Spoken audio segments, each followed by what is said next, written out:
all the way to the ground. Time and time again, Here's what I want you to do. Albuquerque police are seeing familiar faces. Did she give you permission to take that vehicle? Career cops arresting career criminals. And I mean, last summer, it just seemed like it was a revolving door. That's a term we've heard APD say a lot. The quote, revolving door of justice, or catch and release. We're arresting the same people over and over again. A suspect with a long criminal history is arrested, booked into jail, then let back out on the streets. It affects everybody. Detectives noticed that pattern particularly with property crime offenders, the army of car thieves and burglars constantly prowling the city. I think there's been just a systematic failure of the entire system in its entirety. APD Chief Gordon Eden sat down with us to talk about the problem and what the department hopes will be a solution to slowing this plague of crime. He says it starts with the relationship between APD and newly elected Bernalillo County District Attorney Raul Torres. Reducing overall property crime is one of the top priorities for this administration and for this office. We're reorganizing this office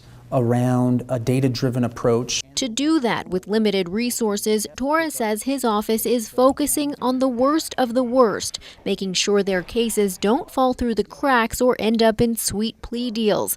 The worst of the worst come from a list provided by APD. More than a dozen top property crime offenders who've all amassed lengthy criminal records, some of them in a short amount of time.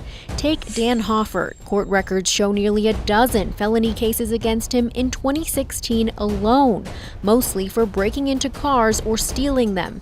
But many of those charges were dismissed by the prosecutor before Torres came into office in January. We have a substantial backlog of referred felony cases. At last count, there was nearly 8,000. We've got 100 attorneys. We screen about 25,000 cases a year in addition to that backlog of 8,000. More than 5,000 of those backlogged cases, Torres says, fall under property and drug crimes. All right.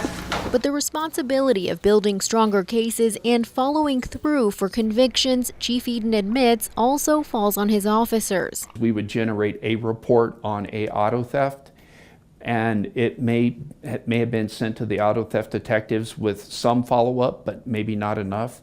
So now what we've done is we've taken that to bring everybody together. Since Torres took office, Chief Eden says there's been a DA presence each week at APD's crime analysis meetings, where police detectives, members from Bernalillo County Sheriff's Office, the Albuquerque Fire Department, and the FBI now share information to build stronger cases against repeat offenders. It just makes good sense to go after the person who's committing all these crimes, rather than looking at them as individual cases. The whole purpose of impact prosecution is to take those people who are driving a disproportionate amount of the crime and get them out of this community. APD says it's already seeing results. Why the life of crime?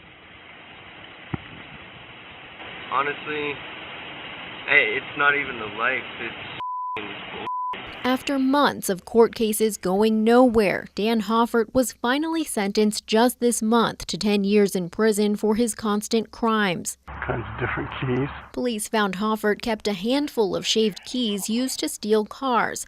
Also on the list of top troublemakers, Henry Saraceno and Gilbert Anderson were each sentenced to 4 years for property crimes. Eric Arellano and Layla Logan will serve 3 years.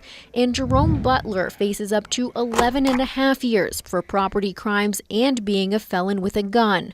Longer prison sentences, police argue, can mean a break in burglaries for Albuquerque, plus time for the criminals to get clean. Chief Eden says seeing these results in court has boosted morale among the department. I firmly believe now that we have this process started, the judges can make a better informed decision because we're looking at the person and not a single incident.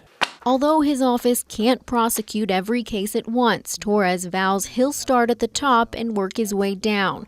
But keeping career criminals off the streets is a start. People deserve to live in a community where they can be safe, their property can be safe, and they can count on the justice system to, hold folks accountable. On special assignment, Gabrielle Burkhart, KRQE News 13.